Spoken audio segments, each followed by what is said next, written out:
자신을 고발하려는 의도, 불순한 의도가 있음을 아시면서도 그 안식일에 한쪽 손 마른 사람을 고쳐주셨습니다. 일을 하신 것이죠.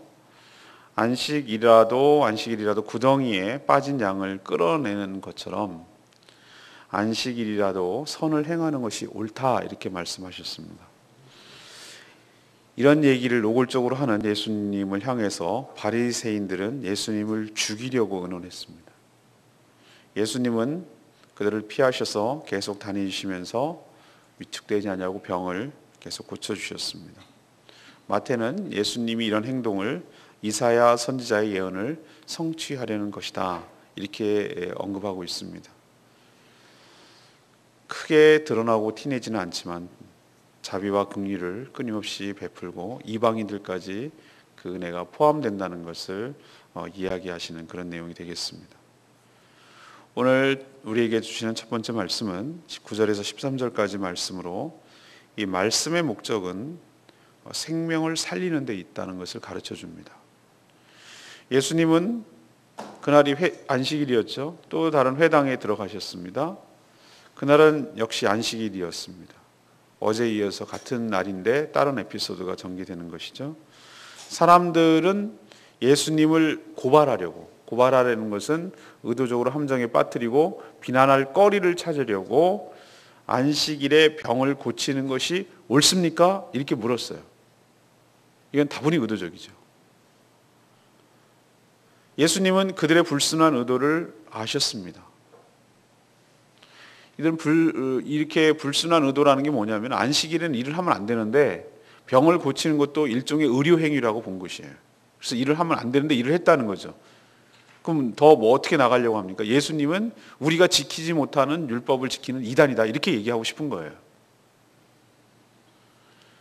이들의 이런 불순한 의도를 알면서도 예수님은 이렇게 얘기하셨어요. 너희들이 안식일에 양이 구덩이에 빠졌는데 놔두면 죽는데 그럼 너는 어떻게 하겠냐고 해요. 근데 그들도 안식일이라 할지라도 양이 구덩이에 빠져서 죽는 것을 내버려 두지는 않아요. 그들도, 바리새인들도. 그래서 어떻게 합니까? 양을 어떻게 하죠? 끄집어내죠. 어렵고 힘든 사람한테는 양이 전 재산이거든요. 그러니까 전 재산을 날리는 거예요, 양이 죽는다는 것은. 그런 거기 때문에 그들도 죽어가는 양을 끄집어내죠. 그렇게 해요. 그것이 율법을 어긴다고 여기지 않았어요, 그들은. 이 사례를 이야기하시면서 오늘 예수님이 하신 말씀, 마음에 울리는 소리가 그겁니다.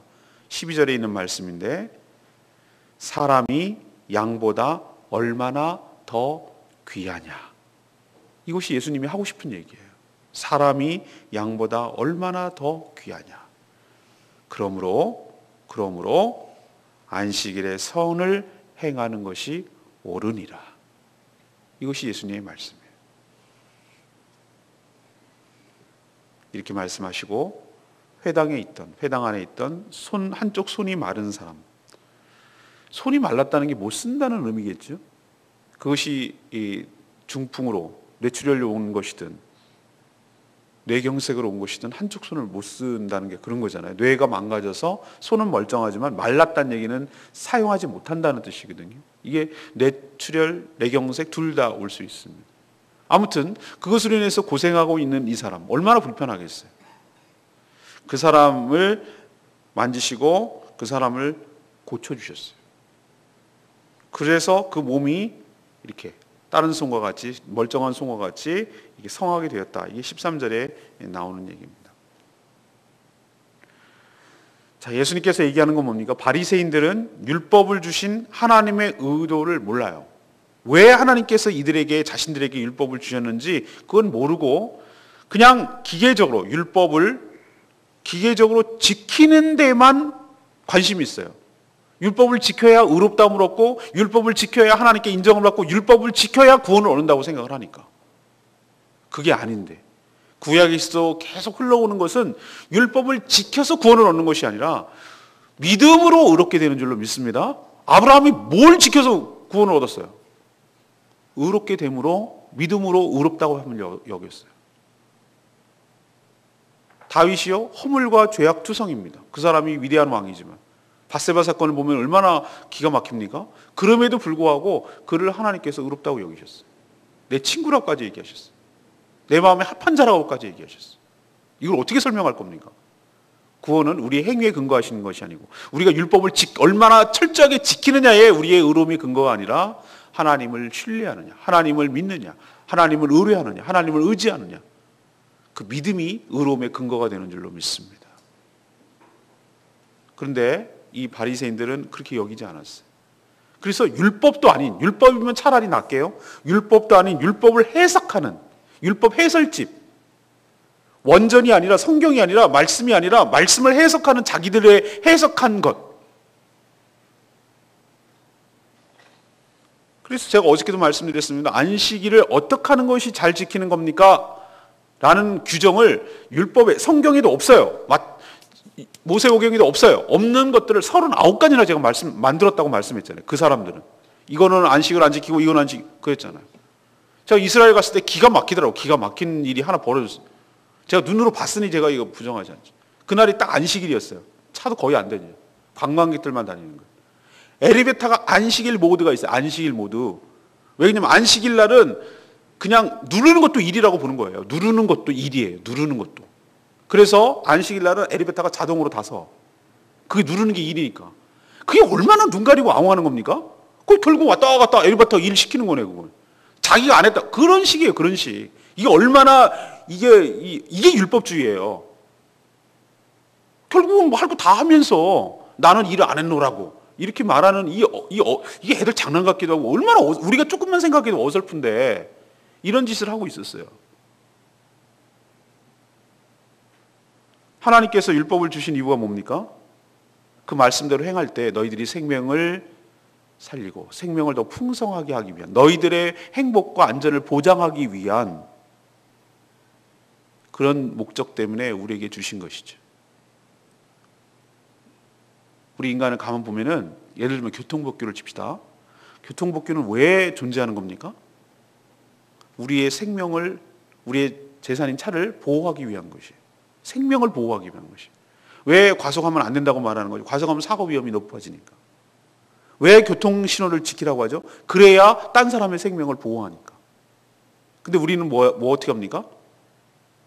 그걸 갖다가 나를 억압하는 것이라고 생각한다니까요. 근데 여러분, 교통법규를 잘 지켰다고 해서 상을 줍니까?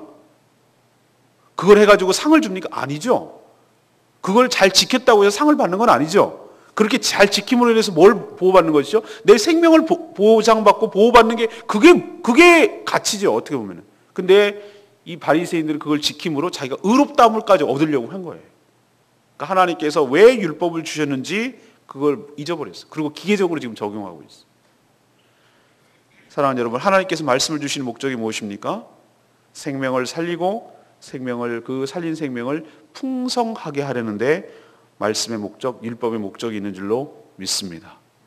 하나님의 말씀이 그렇다면, 예수님의 말씀이 그렇다면 우리도 그 말씀에 따르는 것이 옳습니다. 오늘 뭐라고 하셨습니까? 사람이 양보다 얼마나 더 귀하냐. 양도 구덩이에 빠지면 건지는데 사람을 구하는 것이 마땅하지 않겠냐? 안식일에 사람을 살리는 일을 행했다고 내가 뭐라고 하겠냐? 그런 일을 해야 되지 않겠냐? 라고 예수님이 지금 반문하는 거예요. 그래서 우리도 내 생각을 버리고 주님 가르치려고 들지 말고 주님을 고발하려고 드는 이 바리새인들의 행동이 우리 안에도 있단 말이죠. 그러지 말고 주님의 말씀에 온전히 따르는, 그래서 생명을 살리려고 주시는 말씀을 행함으로 생명이 풍성하게 되는 역사가 우리 가운데 있게 되기를 간절히 바랍니다. 두 번째는 아집으로 진리를 배쳐가는 것이 악이라는 것을 보여줍니다. 14절 15절이죠. 예수님이 회당에서 손마른 자를 고쳐주시는 걸 봤어요. 고발했는데 걸려드는 것이죠. 이 사람들은 의도적으로 고발하려고 물었잖아요. 안식일에 병든 자를 고치는 것이 옳습니까? 이렇게 물었잖아요. 근데 예수님이 의도적으로 알면서도 했잖아요. 이것을 다 보고 나자 딱 걸렸어. 그래서 이들은 14절에 뭐라고 했습니까? 바리새인들이 나가서 어떻게 해서 예수를 죽일까 의논하기 시작했어요. 어떻게 하면 죽일까 의논했다고요. 어제도 보면 안식일에 미리삭 잘라먹은 것을 그거를 쫓아다니지 않고 파파라치 아니고서야 그걸 어떻게 알겠습니까? 여러분 그런 생각 안 드세요? 저는 그런 생각이 드는데 이 사람들 정말 무서운 사람들이구나. 아니 그가 예수님을 졸졸졸 따라다니면서 예수님의 말씀을 들으려고 예수님의 진리의 말씀을 듣고 생명을 얻으려고 따라다니는 게 아니고 파파라치처럼 하나 건수 올리려고 걸리기만 걸려라. 그래가지고 이렇게 하고 다니는 거랑 뭐가 다르냔 말이에요. 이것도 지금 안식일 회당에서 시비를 거는 것도 하나 물증 하나 걸려라. 이렇게 찾아다니는 거와 뭐가 다르냔 말이에요. 이들이 나가서 죽이려고 의논한 것은 예수님의 이렇게 설명에도 불구하고 양보다 사람이 귀하다 이런 얘기로 안식일에 선한 행을 하는 것이 옳다고 이렇게 설명을 했는데도 불구하고 예수님이 안식일을 어겼다라고 자기 생각에 자기들의 생각 기준에 그래서 받아들일 수 없는 말을 한다고 여기있기 때문에 죽일 생각을 하는 겁니다. 안식일이라도 예수님은 선을 행하는 것이 옳다고 하셨어요. 선은 뭡니까? 여기서 문맥으로 보면 선이 무엇이죠? 생명을 살리고 그러니까 병든 자죠. 병든 자의 생명을 살리고 그 살린 생명을 풍성하게 하는 것이 여기서는 선이에요. 그럼 반대로 악이란 무엇입니까? 생명을 살리는 일에는 관심조차 없는 것이죠. 그리고 자신의 생각이 관철되는 것에만 관심이 있는 것을 악이라고 규정하는 거예요. 지금 예수님은 생명을 살리는 일을 하고 있는데 이 바리새인들은 나가서 뭐 하는 겁니까? 생명을 죽일 생각을 하는 거예요. 예수님을 어떻게 하면 죽일까? 이게 악이라는 거예요. 안식일에 이들은 선이 아닌 악을 행하고 있어요. 진리이신 예수님의 말씀을 듣고 또 자기 눈으로 병이 치유되는 놀라운 역사를 자기 눈으로 이렇게 보고서도 그들은 여전히 자기 생각, 자기 아집, 자기 판단, 자기 감정에 쌓여 있어요. 거기서 나오질 못해요. 그리고 선의 반대 개념인 예수님을 죽이려고 하는 거기에 의논하고 모의하고 있습니다. 사랑하는 여러분, 우리가 하나님의 말씀이 임할 때 그 말씀을 통해서 자신을 돌아보고 그 말씀을 기준으로 해서 자기를 고치고 자기를 바꿀 줄 아는 것이 축복이며 은혜인 줄로 믿습니다. 여러분 분명히 여러분 깨달으셨죠 오늘? 하나님의 말씀, 진리의 말씀이 예수님 입에서 정말 진수 같은 말이 이렇게 나와요. 그렇구나. 우리가 놓치고 있는 게 있었구나. 우리는 안식일날 양을 구하는데 사람을 하는 것은 그건 일이라고 생각했구나.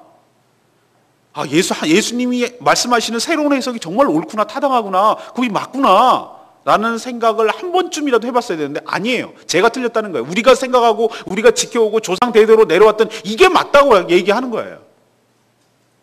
그리고 지금 예수님이 그렇게 말하는 진리이신 예수님, 진리를 말하는 그 예수님을 죽이려고 하고 있어요. 우리도 하나님의 말씀이 선포될 때 두 가지 반응이 나타납니다. 하나님 그렇습니다. 제가 그런 면이 있습니다. 하나님 말씀을 통해 제 자신을 보게 하시고 주님 말씀대로 살지 못하는 제 자신을 용서하시고 주님 저를 깨끗하게 해주시고 저를 회복시켜 주시고 이 말씀 가운데 살게 하여 주시옵소서. 이게 A. B. 들으면은 자기를 해롭게 여기고 거슬린다 그러고 그렇게 해서 그걸 갖다가 반발하고 그것을 대들고 대적하는 사람이 있어요. 이게 B. 여러분은 어디에 속하겠습니까? 여러분은 생명을 살리는 일에 힘을 씁니까? 아니면 생명을 죽이는 일에 힘씁니까? 이게 선이고 이게 악이에요. 여러분도 오늘 말씀을 잘 들으시고 아집 때문에 자기 생각 때문에 진리를 배척하는 일이 없도록 여러분들 은혜를 경험하게 되기를 간절히 바랍니다. 마지막 세 번째는 16절에서 21절까지 말씀이에요. 예수님처럼 온유와 긍휼로 살아야 한다는 것이죠. 저자 마태는 17절에 보면은 이사야 42장 1절에서 4절까지 이사야 42장 1절에서 4절까지를 인용했어요. 인용하면서 예수님이 메시아 되심을 지금 증명하고 있습니다. 예수님은 자신을 거부하며 죽이려는 자들을 떠나 다른 곳에서 많은 사람들을 고쳐주셨어요. 그렇게 자기가 바리새인들이 자기를 죽이려 한다고 해서 피하는 것이 무서워서 피하는 것이 아니라는 거예요. 그리고 그 일을 위축해서 중단하지도 않았어요. 자기를 죽이려는 것을 알지만 그러니 내가 조심해야 되겠다, 하지 말아야 되겠다 이렇게 하지 않았어요. 그건 예수님이 3년 동안 보시면 알겠지만 마지막 때는 죽음을 두려워하지 않냐고 십자가로 가셨어요. 근데 아직은 때가 아니라고 생각하셨어요. 그것들 무서워가지고 일 안 하고 사역 안 하고 그러지 않으셨어요. 다른 곳에서 많은 자들을 고쳐주시고 회복시켜 주셨어요. 그리고 하시는 말씀이 뭐라고 그러냐면은 자기를 나타내지 마라, 막 이렇게 소문내지 말라 이렇게 말씀하셨어요. 왜 그럴까? 우리 같으면 더 얘기하고 우리 같으면 더 막 알리고 그래서 더 많은 사람을 고쳐주고 막 그렇게 하고 싶은 마음이 들지 않겠어요? 이거 너무 좋은 콘텐츠잖아요. 이런 좋은 게 있으면 막 마케팅을 해야 되고 더 소문을 내고 막 해야 되는 게 맞지 않습니까? 근데 예수님이 왜 이런 얘기 막 티내고 다니지 마라 이렇게 얘기할까요? 그게 이사야에 예언되어 있는 말씀 때문에 그래요. 이 부분이 바로 마태는 뭐라고 얘기했냐면 이렇게 말씀하시고 이렇게 행동하는 것이 바로 이분이 이사야에 예언된 그분이라는 게 맞다라는 증거로 삼는 거예요. 그럼 이사야가 뭐라고 예언했는데? 예수님의 사역 방식이 그렇다는 거예요. 예수님이 어떻게 하셨죠? 다투거나 들레지 않고 조용하게 일하셨다는 거예요. 여러분 들레지 않다라는 말은 우리가 요즘 거의 쓰지 않아요. 여러분 씁니까? 들레지 않다는 말을 여러분 딱 느낌이 오세요? 다투거나는 알겠죠? 다투거나 알겠는데 들레지 이것도 성경으로 이제 바꿔야 돼. 다음 세대 가면은 이거 바꿔야 될 거예요. 들레지가 뭐냐면 소리치지라는 뜻이에요. 소리나지 그런 뜻이에요. 그러니까 다투거나 소리나는 게 무슨 막 떠들썩하고 막 이렇게 막 소문내고 이렇게 하지 않고 일을 조용하게 일을 하셨다는 게 이게 이사야 선지자가 예언해 놓은데 메시아가 그렇게 할 거라는 건데 예수님이 지금 그렇게 하고 있다는 거예요. 또 하나는 이거는 예수님이 일하는 방식이고 예수님의 마음을 또 얘기하고 있는데 상한 갈 때나 꺼져가는 심지도 끄지 않으시는 분이다. 이게 뭐죠? 상한 갈 때가 뭐가 있습니까? 그냥 성한 갈 때도 가치가 없게 여기거든요. 여러분 성한 갈 때를 뭐 아주 가치 있게 여기고 막 그렇게 합니까? 그건 뭐 그냥 우리도 그저께 고사리 캐러 갔을 때 갈대 숲이 많은 데가 많거든요. 제가 이제 어디 있는지 알았어요. 이제 갈대 그까지 발로 이렇게 비벼가지고 거치장거려요. 성한 갈 때도 꺾어버리는데 상한 갈 때는 뭐 말할 것도 없어요. 상한 갈 때 이것도 함부로 여기지 않으시고 꺼져가는 심지 아니 잘 타들어가는 심지도 지금 뭐 살릴까 말까 하는데 꺼져가는 심지 그까지 거 뭐 왜 꺼지든 말든 훅 불어버리고 꺼지고 이렇게 그러니까 이 두 가지 은유는 별 볼 일 없고 하찮은 것들이란 뜻이에요. 그것도 어떻게 하죠? 끄지 않을 만큼 어떻게 하는 거예요? 긍휼과 사랑이 많으시고 그 상대를 자비와 긍휼이 풍성하신 하나님이라는 뜻이에요. 이게 어디에 예언되어 있는가? 예수님이 말씀하신 게 아니에요. 마태가 예수님의 사역을 보고 가만히 보니 이사야 선지자가 그렇게 행하시는 분이 메시아다라는 것을 얘기했는데 예수님의 사역이 딱 들어맞았다. 이분이 메시아다 그 뜻이에요. 이런 자비와 긍휼은 이스라엘 백성들에게만 국한되지 않는다고 오늘 이사야가 말했어요. 이방인들까지 포함한다고 그랬어요. 21절에 이방인들 그죠? 포위죠? 예. 또 18절에 그가 심판을 이방에게 알리고 21절에 이방인들이 그의 이름을 바라리라 한 것 같은 것이 이루려 함이라. 그러니까 이스라엘 백성들만 국한하는 것이 아니라 이방인까지 확대되어서 이 자비와 긍휼과 사랑을 베풀어 주신 줄로 압니다. 그래서 우리도 이방인인 우리도 이스라엘이 아니니까 주님을 이렇게 소망하고 바라게 되고 그 긍휼과 자비를 체험하고 경험하게 되는 줄로 압니다. 예수님을 믿는 성도 역시 이 예수님의 사는 방법처럼 우리도 살아야 될 줄로 믿습니다. 두 가지죠. 예수님은 자신을 드러내지 않고 조용히 사역하셨어요. 이게 첫 번째 사역하는 방식이 그랬다고. 두 번째는 연약한 자, 불쌍한 자, 모자란 자, 부족한 자 이런 자들을 어떻게 더 긍휼히 여겨주신 줄로 믿습니다. 이 두 가지 방식. 이 방식을 우리도 취해야 될 줄로 믿습니다. 티내지 말고 묵묵하게 조용히 몸된 교회를 섬기는 태도. 그리고 연약하고 모자랄수록 부족할수록 더욱 긍휼히 여기고 자비와 사랑을 베푸는 삶의 태도. 이 두 가지를 우리도 예수님처럼 배워가야 될 줄로 믿습니다. 전 레마의 말씀이 12절 말씀. 사람이 양보다 얼마나 더 귀하냐. 그러므로 안식일에 선을 행하는 것이 옳으니라 하시고. 저는 예수님이 사람을 바라보는 그 마음 본바탕, 그 심정을 전 잘 보여준다고 생각해요. 여러 피조물들 가운데 사람을 아주 귀하게 여기셨어요. 하나님의 형상을 닮아서 만든 존재이고 하나님의 영을 그 안에 넣고, 창조할 때도 그랬고 우리가 거듭날 때도 예수님을 영접하는 순간 성령님이 우리 안에 들어가시는 줄로 믿습니다. 하나님의 영 들어갔기 때문에 하나님처럼 보시는 거예요. 예수 그리스도처럼 보시는 거예요. 하나님이 우리를 볼 때. 우리가 그런 존재가 아닌데 그런 가치 있는 존재가 되었어요. 우리는 질그릇같이 깨어지고 투박한 존재인데 그 안에 보석이 담겼어요. 그 안에 생명이 담겼어요. 그래서 우리의 존재 가치까지 높아졌어요. 그릇은 그 안에 무슨 내용물을 담느냐에 따라 그 그릇의 가치가 높아집니다. 우리는 진리가 되시고 생명 되시는 예수님을 담았어요. 우리는 예수님 때문에 존재 가치가 높아진 줄로 믿습니다. 하나님 우리를 그렇게 보신다고요. 사람이 얼마나 양보다 더 귀하냐. 사람이 귀한 거예요. 죄와 사망의 법칙에 따라서 고통받고 있는 우리, 사단의 종살이하다가 죽을 인생을 긍휼히 여겨주셨어. 이런 하나님의 마음이 있었기 때문에 우리를 긍휼히 여겨주신 거예요.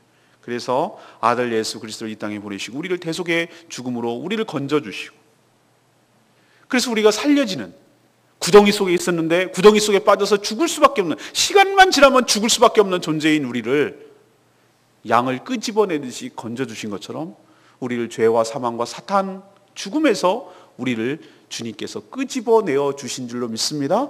우리를 불쌍히 여기셔서 구덩이에서 끄집어내 주신 거예요.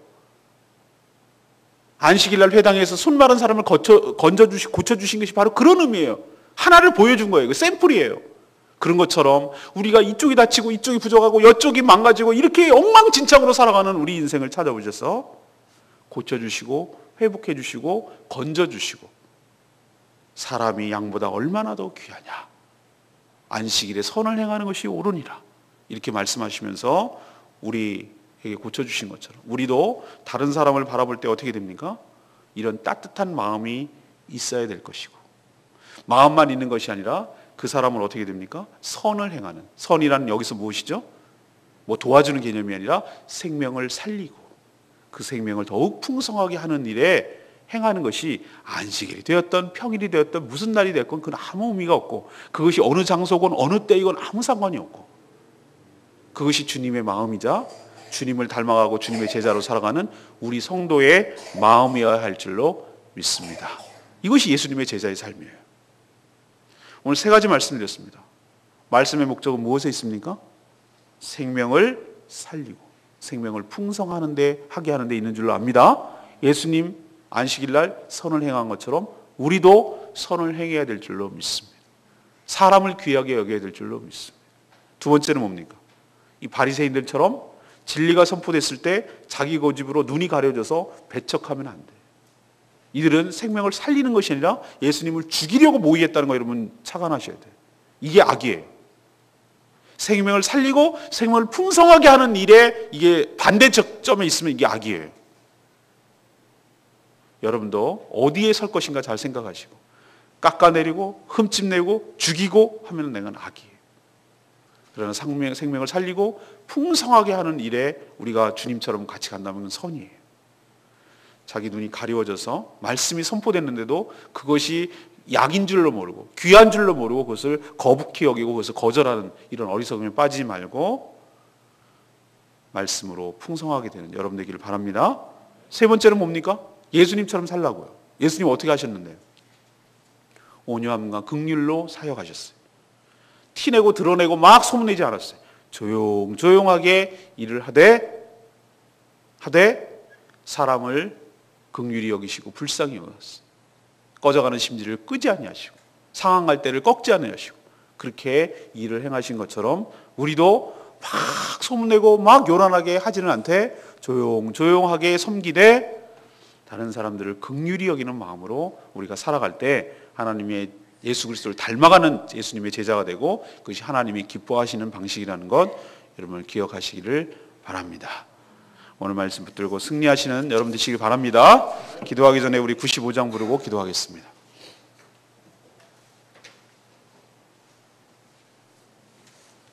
찬양지 95장 이와 같은 때에 난 노래하네.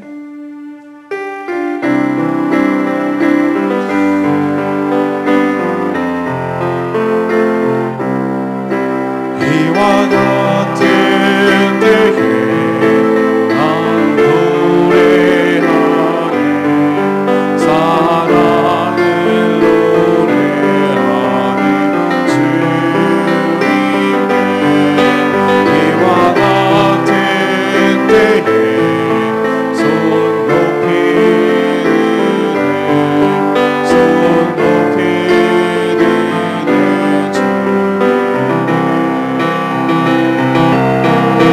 주님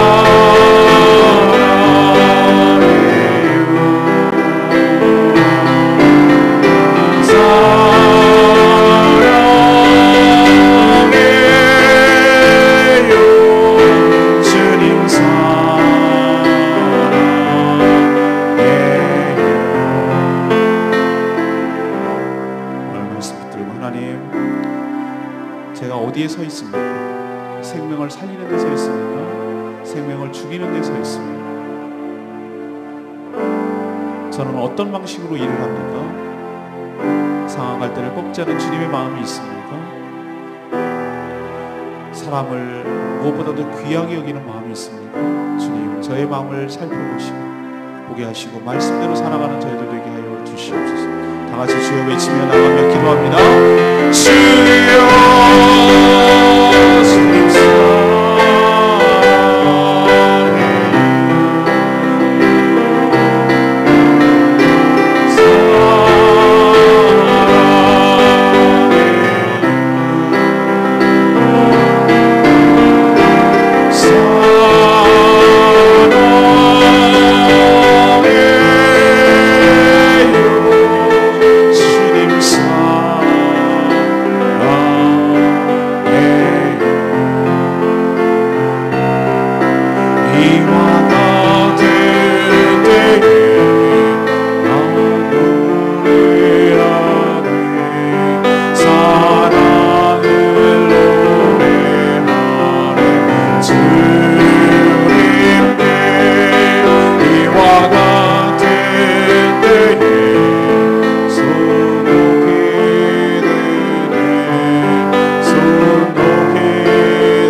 저희도 바리새인들처럼 말씀주의자가 되지 않게 하여 주시옵소서. 말씀을 우리에게 왜 주셨는지 제대로 알게 하여 주시옵소서. 죽어가는 생명을 살리고 그 풍성하게 하시려는 주님의 마음을 저희도 본받게 하여 주시옵소서. 진리이신 예수님의 말씀을 듣고도 회개하고 순종하려는 마음이 아니라 아집에 사로잡혀 죽이려는 악함에 빠지지 않게 하여 주시옵소서. 예수님께서 소리나지 않게 사역하셨던 것처럼 저희도 묵묵히 사역하되 모든 인생들을 긍휼히 여기는 마음으로 행하게 하여 주시옵소서. 오늘도 주님의 마음과 방식대로 살기를 원합니다. 주님을 닮아가는 주님의 제자가 되기를 원합니다. 저희들의 마음과 생각을 사로잡아 주시고 주장하시고 인도하여 주시옵소서. 저희들이 말씀으로 들은 것으로 그치지 않고 하루 종일 이 말씀이 어떻게 말씀대로 살아야 될지 생각하고 되씹어보고 또 고민하고 기도하고, 그래서 말씀이 나의 삶을 사로잡도록 축복하여 주시옵소서. 말씀 충만이 성령 충만인 것을 알고 그렇게 할 때 우리가 생명의 길로 걸어갈 수 있음을 기억하고 오늘도 풍성한 하루 복된 하루 되게 하여 주시옵소서. 오늘 하루도 주님께 모든 것 맡기옵고 간구하는 모든 기도마다 응답되는 역사가 있게 하여 주시옵소서. 감사드리며 예수 그리스도 이름으로 기도합니다. 아멘.